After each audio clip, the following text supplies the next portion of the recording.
Ok, perfecto. Pues les comentaba que ahora hay como mucho material que les voy a pasar, sobre todo porque hasta a mí mismo es un tema que me es difícil, ¿no? Ya ven que a veces dicen que los temas que son fáciles son los que mejor entiendes y los difíciles, pues obviamente los que menos dominas, ¿no? Sobre todo porque a mí me es difícil porque yo con mis maestros en esta parte teórica no la exploramos como tanto, yo más bien la tuve que hacer un poco a como he entendido, a como he podido, que es un poco más como por la manera autodidacta, pero vaya, hay muchísima teoría. Cuando llego a ver la teoría, entiendo muchísimo más de esta parte autodidacta. De hecho, es un poco de lo que hablábamos la clase pasada, ¿no? Acerca de ser autodidactas o no. Y de hecho, precisamente, Faro se ha caracterizado por eso, ¿no? Porque somos autodidactas. Pero a veces es como pareciera un exceso de rebeldía en el sentido de que renegamos demasiado de las normas y reglas que puedan existir en el arte, ¿no? Entonces, eso creo que lo he escuchado varias veces en Faro acerca de las discusiones de qué es arte, qué no es arte, quién es artista, quién es artesano, quiénes se inventan la madre, quiénes no, pero a fin de cuentas hay una serie de teoría y hay una serie de conocimientos que están ahí que también por otro lado, a lo mejor cuando creces te das cuenta que estás como nevando, remando a contracorriente, ¿no? Es a fuerzas querer ir en contra de ciertas normas y reglas, pero hay ciertas normas y reglas que pues, se hicieron ahí, vaya por algo. ¿Qué tal, Abu? ¿Qué tal, Toño? ¿Cómo están? Buenos días. Hola, Cris. Buenos ¿Qué días. andita? Pues sí, entonces les comentaba a los compañeros que es como un tema que vamos a ver hoy de la sombra, del manejo de las luces, que a mí mismo me ha costado mucho trabajo poder resolver del todo, ¿no? Por el WhatsApp, ahorita les voy a pasar una serie de imágenes. Este, la tirada es que puedan escoger, sobre todo, a ver, ahorita se las paso, ¿vale? Que puedan escoger alguna de ellas, sobre todo las de cabeza de planos. Ahorita les explico bien qué es lo de cabeza de planos a los que no lo sepan. Para que a la par vayamos como resolviendo un poco este asunto. No sé si nos dé tiempo de resolverlo totalmente, porque es un tema complicado, y es muy vasto, ¿no? O sea, es muchísima información. Entonces, trataré de que la abordemos como dándole su tiempo a cada cosa. Para esto hay obviamente muchísimos tutoriales, hay muchos libros y videos que nos pueden servir. Yo encontré uno que es precisamente el que ahorita les estaba pasando, donde explica una parte importante de la luz y la sombra, sobre todo el como el límite acerca de los materiales, ¿no? Es decir, no todos los materiales nos reflejan la realidad tal cual la vemos. Ahorita les explicaré, espero un poquito mejor todo eso. Espérenme, estoy descargando todas las imágenes. Ok, creo que ya las tengo todas. Entonces, miren, a ver. Primero les voy a pasar el video. Ese de todas maneras ya está en el Classroom, de hecho ya está desde hace un tiempezote, quien ya lo vio, pues ahí se lo dejo. Pero por ejemplo, en tu caso, Abu, creo que me comentabas que tenías mucho problema para poder acceder al Classroom, ¿no? Sí, sí, Este, sí. voy a checar en lo particular contigo, te va a llegar un correo si tienes acceso fácilmente a tu correo, ¿no? Sí. Ok, te voy a mandar un correo ahí donde te va a salir una invitación como más personalizada para que puedas entrar a Classroom y te des cuenta de todo lo que ya tenemos ahí en el Classroom, ¿no? Dentro de todas las cosas que tenemos en el Classroom, tenemos este video que se llama La importancia del dibujo en la pintura sobre los valores. Denle una checada. La verdad es de que si es de esos videos que son bastante buenos, yo lo he visto una y otra vez porque explica de una manera muy buena un tema que de por sí es complicado. Entonces, traten de verlo cuando tengan chancecito. Si tienen alguna duda, si quieren, la vamos a ir explorando en la siguiente clase, porque les digo, dudo que nos dé chance de poder resolver todo el día de hoy, ¿no? Miren, primero les voy a pasar una serie de piezas de cabezas de planos. Ahorita les explico también qué es ese show a los que no sepan de cabeza de planos. Dejen, estoy escogiendo cuáles van a ser las piezas. De esas piezas de cabeza de planos, se trata de que ustedes escojan una y la desarrollen, ¿vale? Igual la pueden ir desarrollando hoy en lo que estamos en la clase, háganla como con calma. Digo, lo ideal sería que se acaben una y después se avienten otra y así sucesivamente, ¿no? Pero como es un tema que del que vamos a estar hablando el día de hoy, pues cualquier duda la podemos ahorita resolver, ¿no? También hasta en medida que me dé mi sapiencia y mi manera de explicar, porque les digo que de por sí es un tema complicado. Es curioso porque es un tema complicado, pero es un tema que todo mundo tiene que hacer, pero casi todo mundo termina haciendo como Dios le di a entender, ¿no? Un poco así me pasó. Entonces, miren, aquí ya les pasé varias, supongo yo que se están descargando, ya se empezó a descargar la primera. Si no la logran ver en su WhatsApp, avísenme, ahí ahorita ya están, ¿vale? A ver, chequenlas, a ver si ya les están llegando.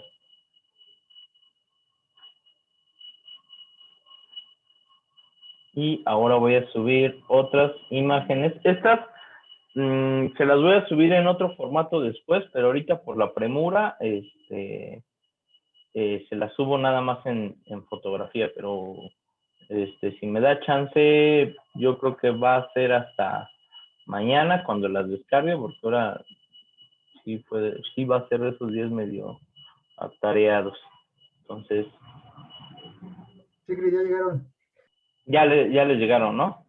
Ok, de esa, escójanse una, excepto la que es como a color. Hay una que es como de un rostro a color y hay otra que es de un cuerpo humano completo. Esa, pues digo, aquí quien se sienta muy chicho, pues ármesela, ¿no?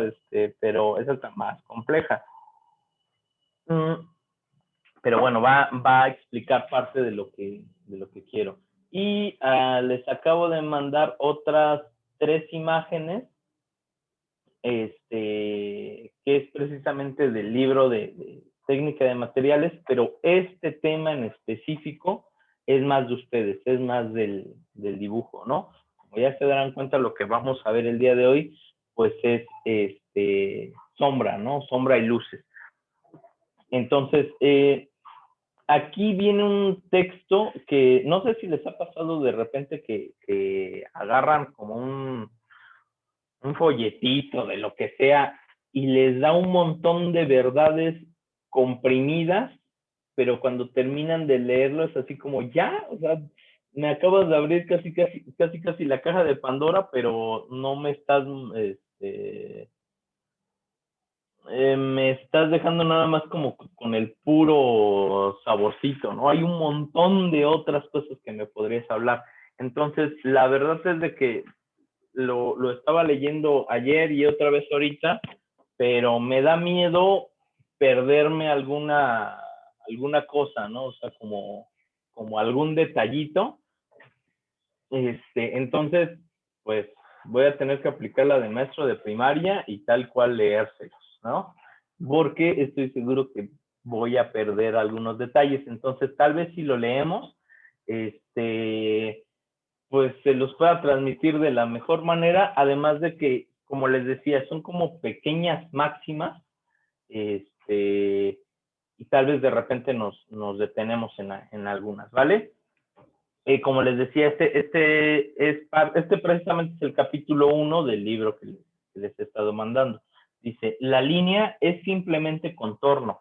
La forma y por tanto la realidad pictórica y el espacio o tercera dimensión tienen su fundamento en el tono.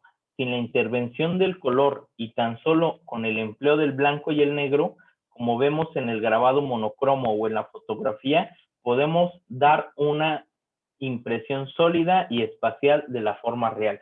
Ahí, pues, básicamente lo que estamos hablando, pues, es toda esta parte de cómo poder representar con el tono los volúmenes, ¿no? O sea, tenemos un papel, o sea, el papel, aunque tenga ciertas micras, así de grosor, no es no es volumen, ¿no? Aunque algunos ya demasiado filósofos han dicho que no existe el dibujo porque no hay manera de representar, no hay manera de hacer una cosa en alto y en largo. O sea, no hay manera de hacer la segunda dimensión, sino en realidad siempre estás haciendo una tercera dimensión, es decir, siempre estás sobreponiendo material y teóricamente, ya saben, ¿no? Los únicos diferentes dicen, eso es una escultura, entonces es un detallito. Todo efecto pictórico es una ilusión de realidad que tiene como fundamento la luz. Solamente por la luz es visible la forma. Sin la luz, la forma no existe. Obviamente esto ya son como hasta los preceptos filosóficos de la física, ¿no? Es decir, al estar en un lugar totalmente encerrado, la luz, como sabemos, se refleja en los objetos y después de los objetos se refleja en nuestra vista y es que la podemos ver, ¿no? Entonces, si no hay eso, no existe el objeto, aunque obviamente lo podamos palpar, ¿no? Pero visualmente no existe. Entonces, un elemento que es fundamental en la representación, pues es el manejo de la luz. Ahorita vamos a hablar un poquito más al respecto de eso, ¿no? La luz más brillante produce una zona clara bien definida, un medio tono y una sombra. Ojo, aquí estábamos hablando de 3 elementos importantes. La parte de la luz, la parte del medio tono y la parte de la sombra. Déjenles, empiezo a compartir una de las primeras imágenes precisamente. A ver, creo que la que mejor lo explica es... Aquí está. Déjense las comparto.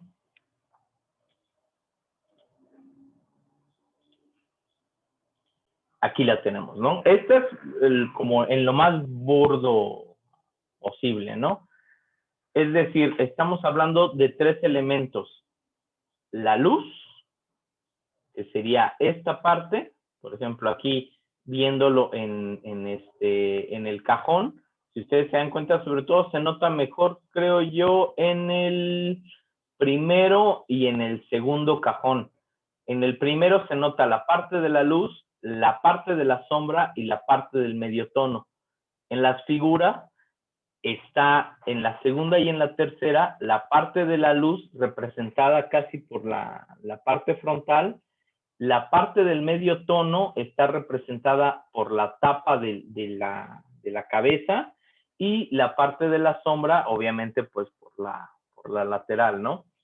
Aquí pasa algo en la primera imagen, que es como un poco la más compleja, porque la luz está representada por la lateral, como su parte del cachete. El medio tono es la parte frontal y la parte de arriba, y el tono sombra es la parte izquierda. Aquí solamente estamos hablando de 3 tonos, ¿no? Que son, cuando hablamos de precisamente el tono, es decir, el tono es el sinónimo de la sombra, ¿no? Cada que hablemos de tono es eso de lo que estamos hablando, ¿no? Aquí está representada en su más burda y mínima expresión, ¿no? 3 tonos. Ahora, vamos a quitar tantito y continuemos. Una luz difusa suaviza estas transiciones, siendo menos brusco el paso de la sombra iluminada, de la zona iluminada a la sombra por la intervención de tonos intermedios. Aquí volvemos a lo mismo, son como pequeñísimas máximas explicadas con 2 o 3 palabritas, pero que engloban muchísimo. Esos, les voy a leer otra vez esa parte, ¿vale? A ver. Una luz difusa suaviza estas transiciones, siendo menos brusco el paso de la zona iluminada a la zona por la intervención del tono intermedio. Esto también, si gustan, ya lo subí al WhatsApp. Esto que estoy leyendo, si es que tienen ahí como alguna duda, lo podemos ir checando, ¿vale? Miren, déjenme ver si puedo pasarme a mí mismo como el host. A ver, espérenme tantito. A ver dónde estoy. Acá estoy.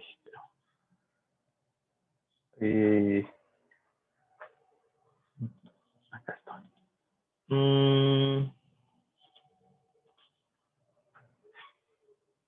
Ahí está. Entonces, miren, voy a compartir pantalla. Isaí, ¿Qué pasó? aquí sale a colación lo que te comentaba el otro día de unos objetos que yo vi sobre una mesa y que uno de ellos tenía agua. Era transparente el agua, pero no se veía transparente, se veía blanca. Por la luz el reflejo de la luz que tenía se veía blanca. De hecho, fíjate, ahorita qué bueno que dijiste eso. Hay un ejemplo de algo así. Ahorita que lleguemos a él, si quieres lo platicamos más, sobre todo de ese ejemplo que das, ¿no? Ahorita sí. Lo que dijimos otra vez es el uso acerca de la luz brillante, produce una zona clara bien definida y un medio tono y una sombra, que son los 3 elementos principales. La luz difusa suaviza estas transiciones, siendo menos brusco el paso de la sombra iluminada a la sombra por la intervención de tono intermedio. Suena así como súper complicado, por eso quería como ir pasito a pasito. Miren, estamos hablando de que cuando tenemos un objeto, ahorita nos vamos a lo más básico, ¿vale? Tenemos este objeto y decimos que tenemos una luz intensa. Van a aparecer nuestros 3 elementos: el medio tono, el tono luz y el tono sombra.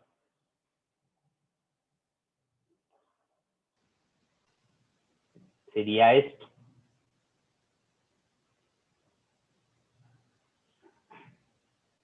Ahora, al tener nosotros estos 3 tonos, estos se notan de mejor manera por 2 elementos aquí. Uno es por recuerdan que les había dicho que depende de dónde hayan aprendido. De hecho, Toño, esto supongo a lo mejor te va a saltar un poco con respecto a lo que dijo Sune y Fabio el otro día, o bueno, más bien ayer, ¿no? El tipo de escuela del que vengan, ¿no? Por ejemplo, Sune y Fabio estudiaron en extremos contrarios a Norteamérica. Entonces, en Norteamérica tienen como muy claro el tono y la forma y la forma oeste. Siempre lo tienen como bien marcado. Nosotros lo tenemos muy marcado por la onda norte-sur. Y allá como piensan que ya están en la cúspide, ellos más bien se dividen en este y en oeste. En oeste lo enseñan de una manera, en oeste de otra. ¿Por qué les refiero a esto? Hay personas que mencionan que estos puntos, se los voy a marcar con este, a ver, déjenme cambio de pincel porque me late más este. Entonces, estos puntos, es decir, estas transiciones de aquí, ahí está, estas transiciones, aquí se notan por el borde, se notan muy claramente porque la luz es directa, es decir, el cambio, digamos que la luz llega a esta parte, a esta cara, marca muy bien la cara de iluminación, pero el borde, al ser tan, ¿cómo decirlo?, tan afilado, se marca bastante bien. Eso no pasaría si nuestra luz fuera una luz difusa. ¿A qué se refiere con luz difusa? Si nosotros pusiéramos, ubican estos como vidrios templados, no, bueno, no templados, esmerilados, como los que ocupan en los baños. Ya saben que es como que sí pasa la luz, pero no pasa la forma, ¿no? Que están como ¿cómo decirlos? Como si tuvieran una hoja de papel albanene enfrente, ¿no? Entonces, eso se convertiría en luz difusa.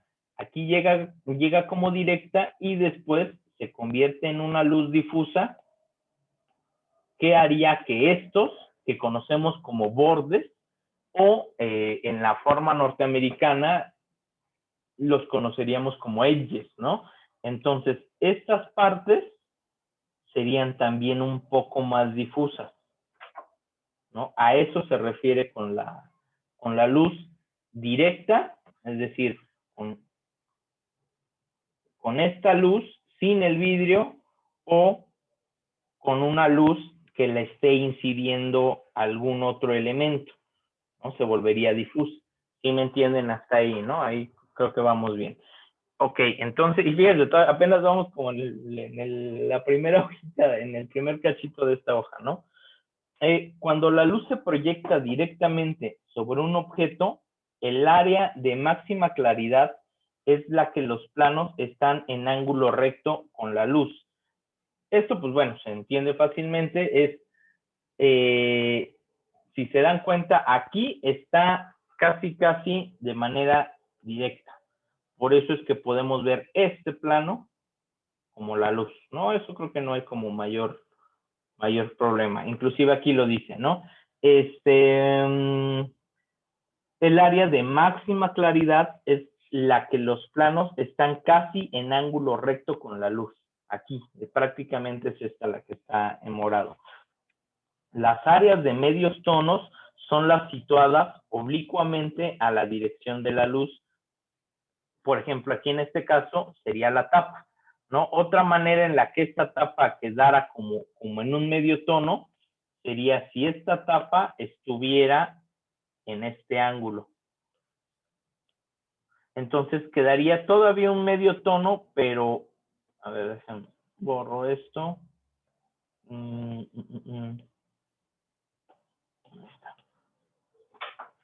Borro esto y lo vuelvo a dibujar.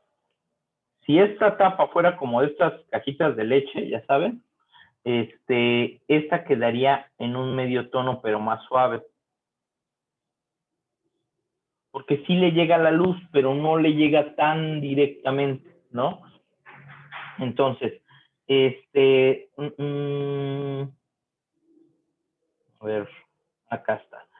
Y la área sombra propia es la que está en los planos opuestos a la dirección de la luz. Es decir, aquí, pues bueno, podríamos decir que lo que estamos viendo es el área sombra, que sería esta de aquí, ¿no? Pero si nosotros somos también estrictos, la cara de acá, o sea, esta que está en esta situación, como en la parte trasera, tendría que ser más oscura, ¿vale? Hasta ahí todo bien, ¿no? Y ahí entendemos perfectamente la parte clara, la parte medio tono y la parte luz. Ojo, aquí solamente estamos viendo el uso de una sola luz, ¿no? ¿Recuerdan lo que trabajamos un poco cuando metimos el cráneo adentro de una cajita y solamente hacíamos que incidiera una sola luz? Es como esto, estamos representando esto. Por eso es que en los estudios académicos como más formales procuran que suceda eso, procuran que la modelo solamente le esté incidiendo una sola luz para hacerlo más sencillo, porque estamos en un proceso de aprendizaje. Ya cuando quieran que sea más complejo, pues se van efectivamente a cualquier parque, a cualquier área bien iluminada, y ahí es donde va a ser más complejo, ¿no? Ahora, la sombra proyectada es la formada sobre una superficie por la interposición de un cuerpo opaco entre ella y el rayo de luz. Aquí suena como muy científico, pero básicamente solamente está hablando de un nuevo elemento, la sombra proyectada, que es esta, ¿vale? Aquí hay una parte, creo que viene, no viene especificada aquí. Mientras más cercana la sombra esté a nuestro objeto, es más definida. Eso, chéquenlo ustedes con objetos que haya sombras cercanas. La sombra, mientras más cerca al objeto, es más clarita, es decir, su edge, su contraste entre este y este punto, o sea, entre este punto y este punto, se nota muy fácilmente, está muy bien delimitada, pero conforme va avanzando, se va perdiendo y se vuelve más difusa hasta que se pierde totalmente, ¿no? Es un poco como lo que pasa cuando vemos algo a lo lejos, mientras más cerca lo tenemos, se nota más claramente, y mientras más lejano, se empieza a difuminar un poquito más, e inclusive hasta cambia de tono. Ahorita también vamos a hablar de eso, ¿no? Si se dan cuenta, aquí solamente estamos hablando de 2 o 3 términos y ya se está empezando a complejar, ¿no? Acá está. La sombra proyectada es muy definida bajo la luz intensa, es lo que estaba explicando, y poco perceptible bajo la luz difusa, también obviamente mientras más se va alejando, ¿no? La luz reflejada o indirecta es la que recibe un cuerpo de otro iluminado directamente. Es decir, recuerden que este haz de luz también podría, por ejemplo, pasar a la mesa, y a su vez en la mesa, ahí viene un poquito también lo que tú dijiste, Abu, es que después se pasaría al objeto. Entonces habría una pequeña luz reflejada, suele ser como del lado extremo, ¿no? Ya saben, ¿han visto ese clásico ejemplo de la esferita que tiene una sombra, después tiene una joroba de la sombra, y después aquí ponen como el foquito, y aquí tenemos la sombra proyectada, ¿vale? Ya dijimos que mientras más cerca al objeto es más definida, mientras más alejada se vuelve como más difusa, ¿vale? Pero aquí tenemos el reflejo. Esta luz se pasa a la mesa y de la mesa rebota hacia nuestro objeto, ¿no? Entonces, por eso es que vemos esa luz. Ahora, ojo, esta luz de aquí, este punto, esta luz nunca va a ser tan intensa como esta luz, ¿no? Por obviedad, ¿no? Entonces, la luz reflejada no puede, aquí viene, la luz reflejada no puede ser tan clara como la que ilumine directamente al cuerpo que recibe la luz directa. Por lo tanto, las áreas de sombra que estén iluminadas por reflexión reciben la luz directa. Es esto, es el rebote de la luz, es aquí lo que está mencionando, ¿no? En la sombra no puede haber un blanco, tampoco puede haber un negro en la luz. La parte más oscura de la sombra aparece cerca de la luz, que es esta parte,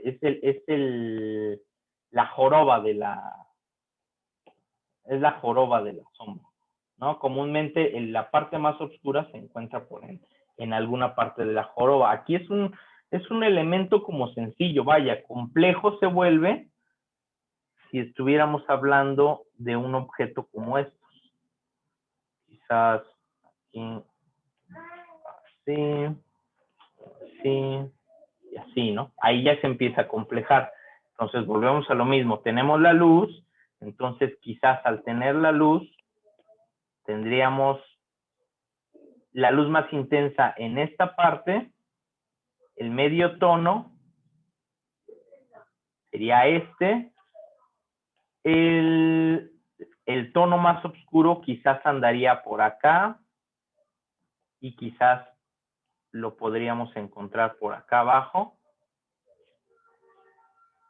Y el tono reflejado muy seguramente lo encontraríamos por acá, ¿no? Y si así vamos acomplejando y acomplejando la pieza, se va a partir en más líneas y sombras. Por eso, recuerden, les mandé las imágenes para que ahí se escojan una, sobre todo de las de planos, y esa puedan trabajarla, ¿ok?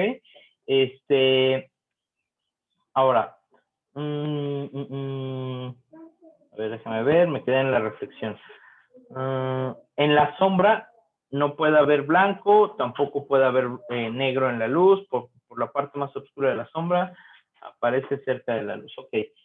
Entre el medio tono y la penumbra y entre el medio tono o penumbra y el área de la luz reflejada de la sombra. Perdón, esto es nada más explica dónde está la joroba de la sombra. Ahora bien, cuando los valores de la luz y la sombra no están agrupados convenientemente y bien separados, o al tener la luz más de un origen, la representación pierde solidez y el cuerpo o se divide excesivamente en áreas diversas de luz, valores intermedios o sombras. La forma debe estar iluminada por una sola fuente de luz y sus valores bien relacionados entre sí. Al no ser mantenida esta relación, la forma pierde sinceridad. ¿A qué se refiere con todo esto?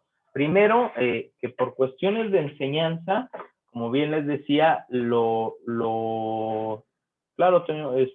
ideal es que solamente haya un punto focal de luz, ¿no? Cuando estén empezando a aprender. Eso es como básico. Después, hay otra cuestión que esa viene en el video, esa ahí, denle una checadita. Habla sobre, a ver, déjenme borrar ahora ya todo este show.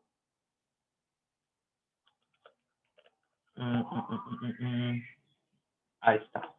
Entonces, hay algo, nosotros sabemos, ya saben, esta clásica de la escala de tonos, ¿no? De la escala de tonos que siempre nos han enseñado, que del más claro al más oscuro. Pero quizás no les han mostrado cómo hay un pequeño truco para hacerla más eficiente. Es decir, normalmente les dicen, lo divides en 9 espacios, ¿no? Entonces tenemos 1, 2, 3, a ver, 1, 2, 3, 4, 5, 6, 7. Bueno, aquí vamos a ponerlo en 7, 8 y 9. dos espacios intermedios, los más alejados, podríamos decir que son como hipotéticos, son como conceptuales. ¿A qué me refiero con eso de conceptual? En realidad no importa el material que manejemos, o sea, no importa el papel, del gramaje, lo que ustedes quieran, ¿no? De la marca, del estilo, nunca va a ser blanco. Así blanco, blanco total, nunca va a ser blanco, ¿no? Por eso decimos que es hipotético, aunque no lo toquemos, aunque digamos, ahí no le vamos a hacer nada, ya tiene un color propio ese objeto. Después, el negro total, el negro abismal, tampoco lo podemos generar, ¿no? El negro abismal sería como cuando estamos en un lugar, en un sótano total, no hay ninguna luz y propiamente no vemos nada. Si nosotros le metemos, por ejemplo, ahorita un negro aquí, hay un montón de factores que influyen, desde el brillo que ustedes estén viendo su celular, la pantalla, entonces en realidad nunca están viendo el negro, negro, negro, ¿no? Por eso es que les decía que se vuelven como hipotéticos, ¿no? Tanto este blanco como este negro, pero ahí mínimamente tenemos dos tonos. Después, ahorita vamos a ignorar por eso estos dos, digamos que estos son como fantasmas, ¿no? Y son como hipotéticos. En realidad nos vamos a centrar en estos 7. Ahora, la mejor manera de hacer estas escalas de tonos siempre es por contraste. Es decir, nosotros agarramos un tono es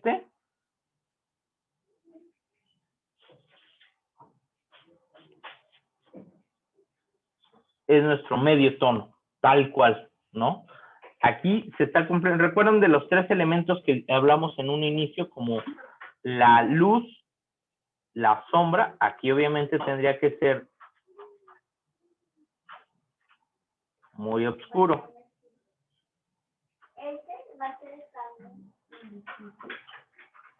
Ok, miren, es más, vamos a ponerlo acá.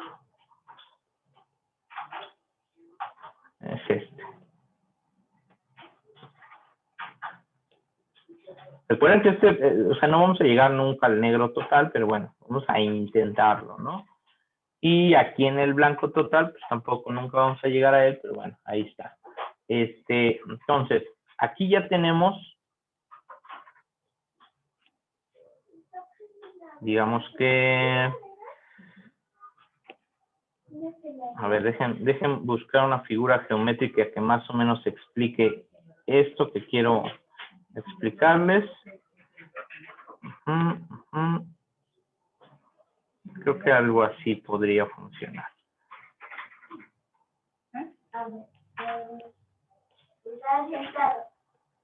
Tenemos esto, tenemos esto. Ahí está, ¿no? Entonces, digamos que nosotros tenemos la luz aquí.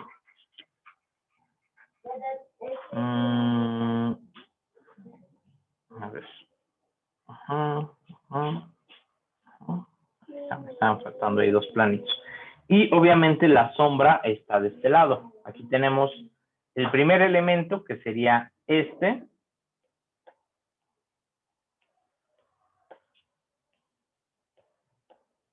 Este es nuestro primer elemento.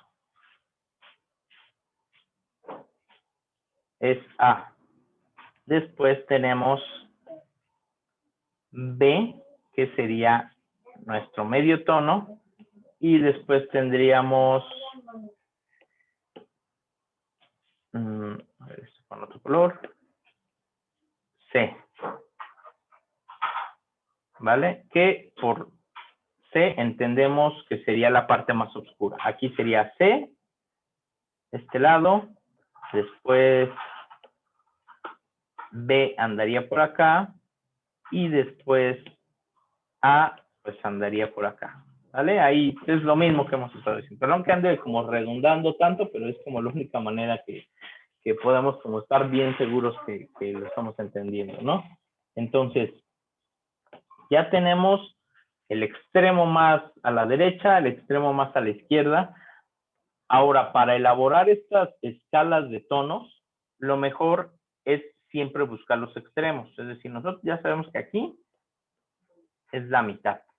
¿Alguien ha jugado de pura casualidad juegos de rol? Como estos juegos de calabozos y dragones. ¿No? ¿Nunca? Bueno, qué lástima. Porque ahí explica como una parte interesante como de estos tonos. Bueno, miren. Ahora, entre este tono y este tono, tendríamos que encontrar el tono intermedio. Es decir, que tendríamos que, por así decirlo, a ver, vamos a poner este aquí. Ay, no me deja. Bueno. Ok, voy a poner este como tono intermedio.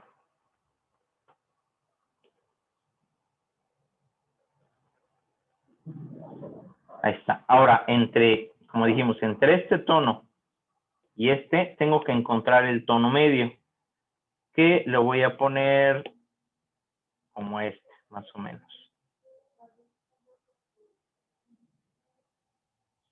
Entonces, si se dan cuenta, aquí ya logré un tono claro. Perdón, aquí me equivoqué porque no estoy en la parte clara. Estoy más bien en la parte más oscura.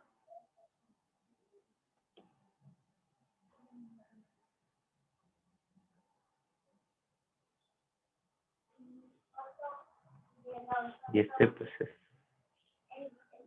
negro total, ¿vale?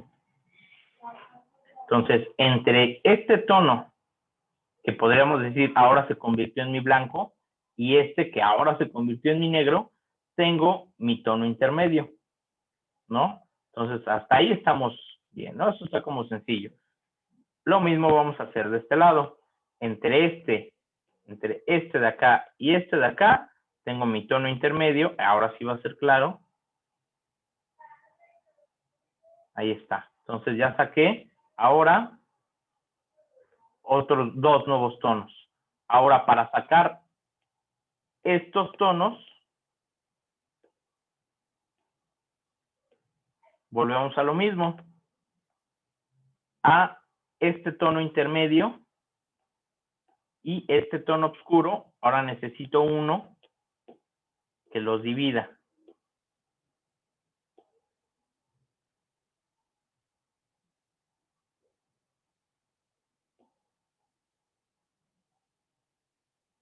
Que se vea bien la división.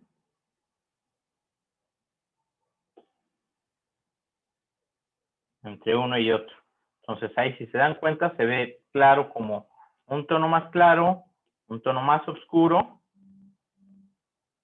y el último más oscuro. Y así vamos haciéndolo con cada uno. Entre este y este encuentran el de aquí, entre este y este encuentran el de aquí, entre este y este pues encuentran el de aquí, que casi sería como esto, ¿no? Y de esta manera, obviamente, van a obtener su escala de grises, ¿va? Pero no lo van a hacer como tradicionalmente lo hacíamos, que es primero después oscurecen después después después sino que se van como saltando, siempre por las mitades, ¿no? ¿Sí me entienden un poco por qué lo hicimos así, no?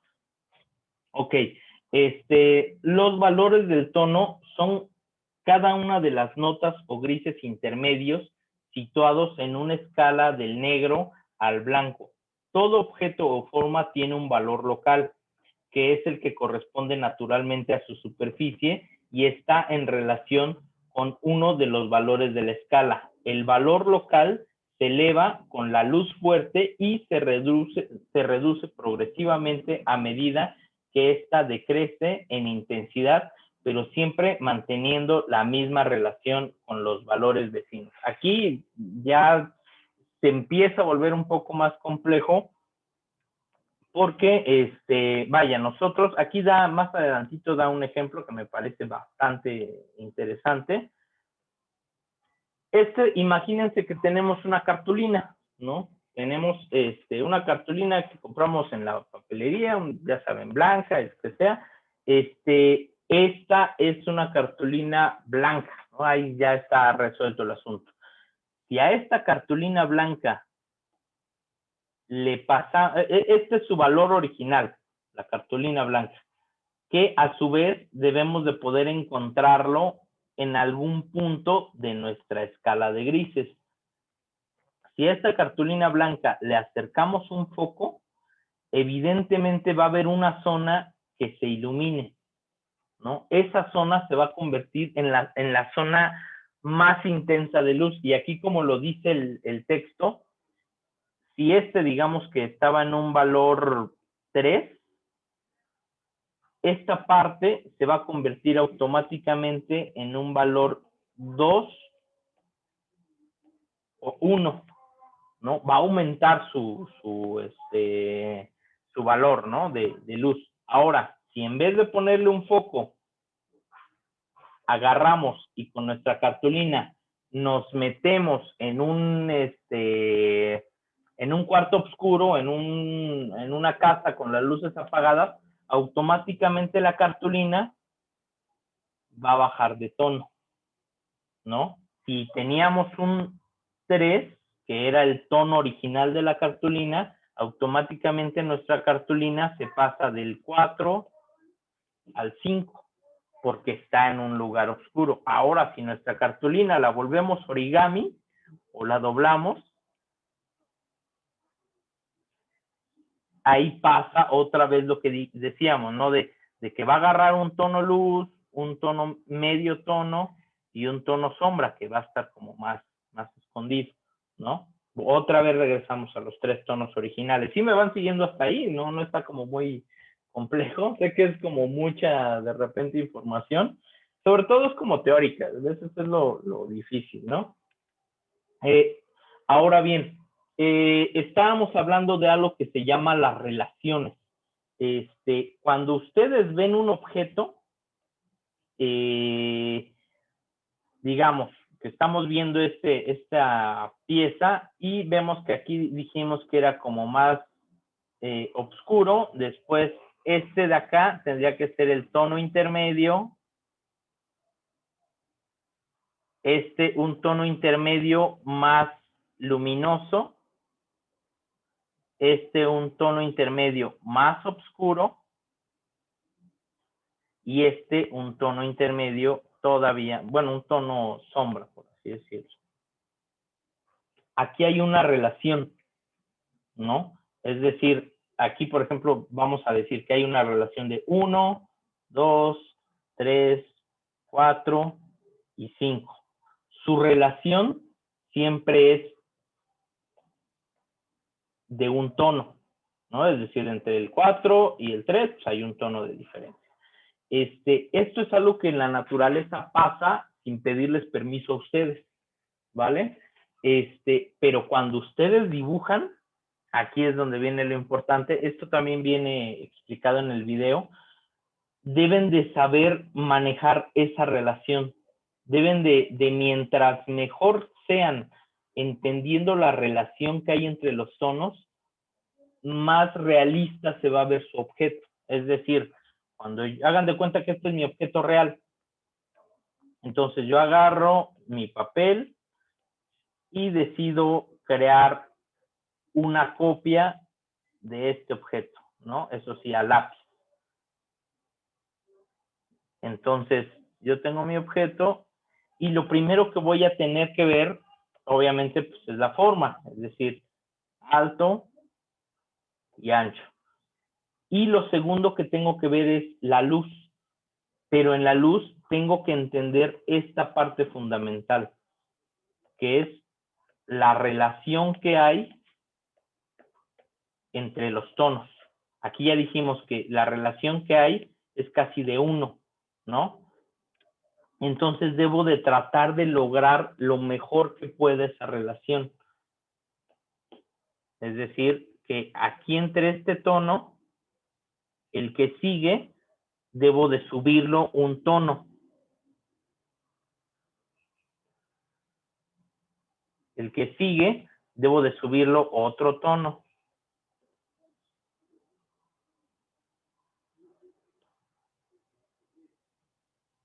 Y el que sigue, debo de subirlo otro tono. Mientras yo mejor traduzca esta relación, va a ser más efectivo mi dibujo, ¿vale? Siempre todo está ahí en la relación de los tonos. De hecho, antes que el color, el valor o la percepción del color, primero está el tono. Es decir, si ustedes se vuelven más diestros aquí, en entender las relaciones de tono, en entender los grises que tiene un objeto, mientras mejor lo entiendan, van a ser mejores pintores, porque es por importancia de escalas de jerarquía, es más importante esta parte de los grises, ¿no? Antes que los colores mismos. Hasta ahí todos me siguen, ¿verdad? No se me han dormido ni nada, ¿vale? Ya casi vamos a... Está muy interesante. Denle una checada al texto. Les digo que es como... vaya, sí está como pesadito y fíjense, todavía ni siquiera acabamos la primera hoja, ¿no? Ahora, bueno, aquí lo menciona. Todo buen cuadro es en su fundamento una organización. Se conviene que los menos y los más simples valores tonales, cuando más sencillos sean este arreglo, tanto mejor será el efecto pictórico. Aquí viene un poco una explicación que había dado anteriormente y de hecho también viene en el video. Ustedes deben de explicar mejor en los medios tonos, es decir, aquí, a ver, otra vez. Ustedes deben de explicar mejor aquí que aquí o aquí. No importan tanto los extremos. Más bien importan los medios tonos. Los medios tonos van a ser lo que les dé la forma, lo que les enseñe cómo está construida la forma. Es decir, si yo explico mucho en la luz y explico mucho en la sombra, mi objeto se queda como planito. ¿Sí me entienden? Toda esta parte se termina quedando sin explicación, sin un contexto, sin una escala de valores, y si mejor explico en los tonos medios, o sea, aquí, el objeto adquiere tridimensionalidad, ¿no? No importa si los extremos están como hay más o menos explicados, ¿no?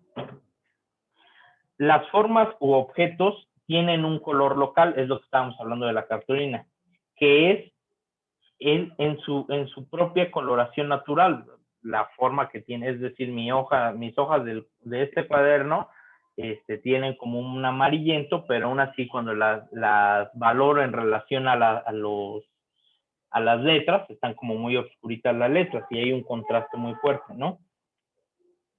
El color local se conserva en la luz difusa, pero al ser influido por una luz fuerte, cambia adquiriendo matizaciones más claras o oscuras, lo que estábamos diciendo de acercarle un foco, ¿no? Según aquellas le afecte. Estas diferencias de color son también valores de tonos. La distancia influye también en el color local, determinándose una degradación valorada según la posición o distancia del objeto. Ahorita les explico eso. La escala de los tonos se reduce a 9 valores tonales, comprendiendo entre estos las notas extremas del blanco y el negro. Estos 9 valores tonales tienen correspondencia con el valor tonal de los colores. Ahí ya se vuelve como todavía más complejo. Básicamente lo que estábamos diciendo es que cuando nosotros vemos un objeto, su color natural de ese objeto se cambia dependiendo de qué tan alejado esté de nosotros. Comúnmente, mientras más alejado, se empieza a volver como más azulado. A quienes les haya pasado alguna vez ver algún paisaje de lejos, notan o notarán que el paisaje se empieza a volver como brumoso y se empieza a volver azul, ¿no? Grisáceo. Ajá, se va hacia los tonos como más fríos, ¿no? Y viceversa, cuando se acerca, es decir, cuando se acerca un objeto, empieza a tener esa calidez, se vuelve hacia los tonos más cálidos, por así decirlo. Eso ya lo vemos cuando veamos ahora más bien color, ¿no? Pero eso ya es teoría del color. Ahora, déjenles paso, a ver, déjenme ver. A ver, voy a dejar de transmitir pantalla y esto ya ahí está. Y después déjenme convierto en administrador ahora a mí. Ahí está. Ok, ahora esto ya viene, ya se los había explicado en algún momento. A ver, déjame buscar la imagen.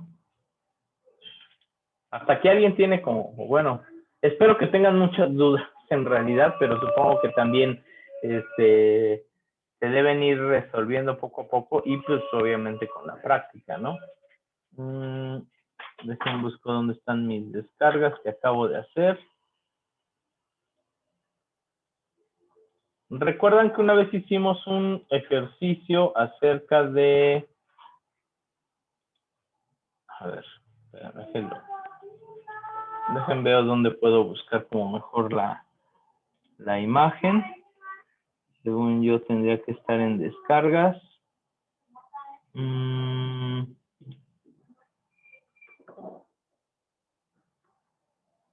Acá está. Recuerdan que hicimos un ejercicio donde poníamos varios objetos, como con diferentes tonalidades, o sea, con diferentes colores, ¿no? Y teníamos que escoger dónde iban a ir cada uno de esos tonos, ¿no? O sea, si los tuviéramos que poner en una escala de grises, teníamos que colocarlos en su debido lugar, ¿no? Básicamente, esta es la tabla, ¿no? Estamos hablando que algo que sería óptimo sería que nosotros lo manejáramos en 9 tonos diferentes. Desde el blanco, aquí lo manejan con términos como luz fuerte, claro alto, claro bajo. Ustedes le pueden poner el término que ustedes quieran, pero consideren que hay 9 tonos, ¿no? Ahora, los colores normalmente se encuentran en esos 9 tonos. Es decir, el amarillo limón pálido se encuentra en el primer, podríamos considerarlo dentro del primero. El cadmio extra pálido lo podríamos considerar en el segundo. Cadmio medio, amarillo, naranja en el tercero y así sucesivamente. Aquí se complica porque recuerden que es un libro antiguo, entonces nos habla así como de estos términos, ¿no? De azul cerúleo, cianmar, verde oscuro, azul ultramar. A lo mejor no lo identificamos como tan fácilmente. Algo que ya nos había dicho precisamente Norma en algún momento fue que usemos las herramientas. Es decir, ustedes en cualquier celular pueden tomarle fotografía a lo que quieran y convertirla en una foto blanco y negro y ya tienen resuelto esta parte, ¿no? Ya tendrían resuelto dónde va cada objeto. De hecho, eso funciona mucho. Cuando van a hacer una pintura, elaboran como estudio de tonos, ¿no? No creo que nos vaya a dar chance de leer las otras 2 hojas, mientras les voy a explicar un poco precisamente las imágenes que les pasé. Traten de trabajar con ellas y si quieren denle una leída adelantada a las ¿cómo se llama? A las hojas, a las páginas que les mandé, ¿no? Miren, por ejemplo, recuerdan que habíamos mencionado, a ver, déjame buscar un ejemplo bien clarito, acá está. Que había, recapitulando, 3 elementos principales de la sombra, que son estos: la luz, el medio tono y la oscuridad, ¿no? Lo ideal, como les había dicho, es de que siempre agarren objetos, ilumínenlos por una sola fuente de luz. Cuando no le iluminan por una sola fuente de luz, es decir, no la meten en una caja o no la meten en un espacio totalmente oscuro, suele pasar este efecto. No sé si se cambió la imagen. A ver, avísenme. Sí, perfecto. Entonces, suele pasar este efecto, que aparece la luz reflejada. Entonces, esa luz reflejada nos suele confundir mucho, porque a veces, por ejemplo, decimos, es que este tono de aquí, donde está la lupa, se parece mucho al tono aquí donde está la nariz, y a su vez se parece al que está por acá. Entonces, deben de tener cuidado, sobre todo cuando ponen objetos que tengan esa luz reflejada, ¿no? Aquí está un ejemplo. Aquí está otra vez el mismo ejemplo, que tenemos una fuente de luz derecha, después se refleja sobre el material y se refleja sobre nuestro objeto. Debemos de tener sobre todo ese cuidado, ¿no? Miren, lo ideal es esto, ¿no? Si se dan cuenta, la ponemos en una como cajita, en un elemento como oscuro, y se nota claramente dónde está la luz, dónde están los medios tonos y dónde está el tono oscuro. Traten de agarrar alguna de estas imágenes para elaborarla con sus tonalidades, ya sea que las quieran hacer con lápiz o con carbón o ustedes gusten. Les puse varios ejemplos, desde el ejemplo sencillo, llámese, por ejemplo, esto está sencillo. Esto está sencillo. Esto está sencillo. Estos están sencillos. Después, este también está muy sencillo, ¿no? Estas son las cabezas de planos. Estas, comúnmente se venden en Estados Unidos a manera son de esos pocos objetos didácticos dentro del dibujo que son material de estudio, ¿no? O sea, hay como pocos, ya saben, ¿no? Como cuando alguien vende como pesas o vaya, no sé si me entiendan, ¿no? Son como elementos que se les venden a los dibujantes que están aprendiendo y van a servirles como toda la vida, ¿no? Esas cabezas de planos. Aquí en México son, me atrevo a decir, casi imposibles de conseguir. Yo he visto por ahí algunas, normalmente las venden en Estados Unidos. Esperamos después armarnos uno. Miren, por ejemplo, esta ya se vuelve un poco más difícil, porque esta ya tiene luz reflejada, entonces ya las tonalidades se vuelven todavía más complejas. Y también les mando unas que son en escorzos complicados, que es precisamente lo que habíamos visto en la clase pasada, sobre dibujar posiciones que no estamos como tan acostumbrados, tanto desde arriba, una referencia desde el cráneo, o una referencia desde la base de la mandíbula, ¿vale? También exploramos la parte de la luz y la sombra. O están estas que les pueden servir de 3/4, de perfil y de frente, ¿va? Ya si acaban todo y dicen, ay, qué poquito nos dejó y está bien sencillo, pueden trabajar con elementos ahora sí sombreados, como esto es una pintura hermosa, un dibujo, es un boceto de una pintura de Daniel Graves, que es el director de la Academia de Artes Finas de Florencia. Ahí es cuando dices, miren, qué bonito cuando un director es así se la sabe, ¿no? O sea, no puede, ya me imagino, no puedes llegar como alumno y decir, es que yo dibujo mejor que el director, que nada más es un oficinista. No, aquí el director sí es un artista profesional, ¿no? Ahora, cuando nosotros entendemos esta parte de la luz y la sombra, es decir, el tono, nos pasamos a esto, que es ahora sí los colores, que es ya cuando haces el estudio de dónde vas a colocar cada diferente tono, y ya después sería como irlo suavizando, ¿no? Por eso es que es tan importante primero entender estas partes que son el valor del tono, para después entender ya lo que será nuestros colores, ¿no? Ya entrar a la pintura. Entonces, ¿hasta aquí alguien tiene alguna duda? Yo sé que se volvió como muy teórico este asunto, pero creo que era importante mencionar esta parte tan teórica, porque la parte de la sombra siempre se pasa como muy, o sea, comúnmente he escuchado a maestros que dicen, pues ahí sombréale, ahí métele como más oscurito, mientras más alejado, ahí le vas dando más, pero para que entiendan que sí hay toda una teoría de cómo se maneja la sombra, ¿no? Denle una leída, dime. Tiene un grado de complejidad.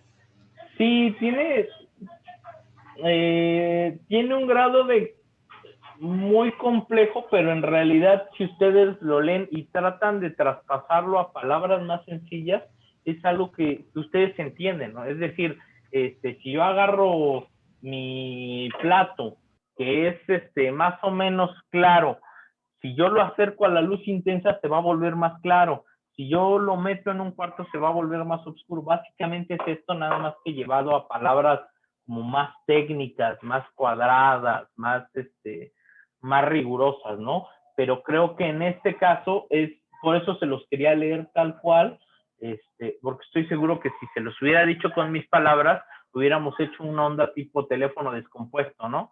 De que yo lo leo, se los transmito como puedo, después ustedes captan algo y cuando les toque dar clase todavía es más pequeño. Entonces, lo mejor es, miren, yo lo leí de aquí. Semiótica pura. Sí, semiótica, ¿no? Pura. ¿Han visto? Hay un video que me encanta, ese me parece que explica eso a la perfección. Cuando hay una fila de personas que no se están viendo una a la otra, entonces el primero le dicen, a ver, haz como si estuvieras arrancando una moto. Entonces el primero agarra como en mímica y empieza a hacer esto y empieza a pedalear con el pie y después hace esto. Y después toca al que sigue, ve ese efecto y dice, bueno, creo que está haciendo esto. Entonces, al final del video, el último empieza haciendo esto. Y dices, no, es que ya no tiene nada que ver con el lenguaje inicial. Por eso es que, desgraciadamente, eso es el efecto de la pérdida del conocimiento actualmente, ¿no? Hay muchísimo, vaya, todo lo tenemos en los libros, todo lo tenemos ahora también en internet, pero con el paso de la información, de hecho yo creo que las generaciones que vienen o las generaciones que están apenas empezando, el gran problema que van a tener va a ser definir cuál es de toda la carga de información es verdad, ¿no? Nosotros como que tenemos todavía un poco esa onda de, bueno, si tengo dudas de matemáticas me voy al Baldor, ya eso me lo resolverá. Pero las nuevas generaciones van a decir, híjole, ¿a cuál de todos estos videos de YouTube le hago caso? ¿Sí me entienden? Entonces, eso va a ser su gran problema, eso va a ser un problema pedagógico que se va a tener. Dice un amigo soldador, mira, tú no te preocupes, ya el Cristian del futuro se encargará de hacer clases al respecto. Ahorita yo les puedo decir lo que, como está actualmente, les recomiendo mucho este texto, les digo, son 3 hojitas, léanlas, si tienen alguna duda, la checamos la próxima semana. ¿Vale, chicos? Pues bueno, sé que ahora fue como un poco atropellado, pero tenemos que cortar ahí porque ahorita tengo otra junta y después de la junta los vuelvo a ver ustedes, ¿vale? Los veo ahorita terminando la junta. Por cierto, ahorita les platico, nada más les adelanto que ya vamos a abrir nuevos talleres de dibujo, unos talleres de escultura, si se quieren unir. Esto ya es con el proyecto nuevo que traemos, que es el de Academia Mexicana de Arte Figurativo. Ahorita les platico en la próxima clase, ¿vale? Listo, chico. Pues ahorita nos vemos. Bien, Gracias, maestro. nos vemos, Gracias, profe. cuídense. Nos vemos ahorita. Bye. Isaí, buenas tardes. ¿Qué ondita? ¿Qué pasó? Isaí, te iba a preguntar, ¿vas a dejar esta clase grabada en el Classroom? Sí, claro. Sí, porque hay que volverla a retomar como para, por son mucho tema y como para entenderlo mejor. Claro, sí, no te preocupes. Ahorita, precisamente, justo, mira, déjame.